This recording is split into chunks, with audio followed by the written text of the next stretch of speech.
Hi guys, তো যেরকম কি তোমরা রিলস দেখে তো বুঝতেই পেরেছো যে আমরা চলে গেছিলাম দীঘার মন্দারমণি ঘুরতে। তো এখানে শেয়ার করছি আমাদের ফার্স্ট ডে ইটারনারি। তো ফার্স্টে আমরা গুয়াহাটি টু হাওড়া চলে গেছি, হাওড়া থেকে দীঘার ট্রেন ছিল। তো তারপরে আমরা পৌঁছে গেছি এই হোটেলে। আর এখানে যাওয়ার সাথে সাথে আমাদেরকে দিয়ে দিল ওয়েলকাম ড্রিঙ্ক। আর আমি এগুলো সব কিছু আগে থেকে প্রি বুক করে নিয়েছিলাম। তো এখানে দেখো তোমাদেরকে একটা শর্ট রুম ট্যুর দিয়ে দিই। তো একটা রুমে ছিলাম আমি আর বনু, আর একটা রুমে ছিল মা আর পাপা।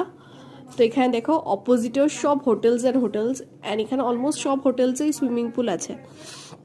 আমাদেরটাও আছে, বাট আমাদেরটা উপরে আছে, পরে দেখাবো তোমাদেরকে।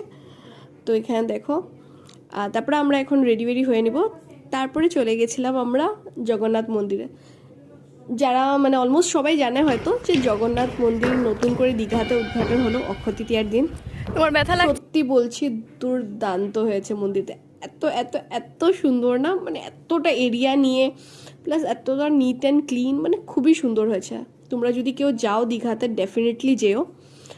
আর যেরকম আমি বললাম, ফুল ব্লগটা তোমরা আমার ইউটিউব চ্যানেলে পেয়ে যাবে, আমি লিঙ্ক প্রোভাইড করে দিব।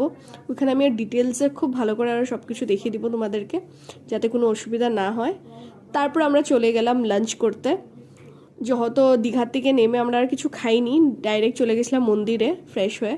এখানে নিয়ে নিলাম আমরা মাছ থালি। আজকের জন্য বাস এতটুকুই।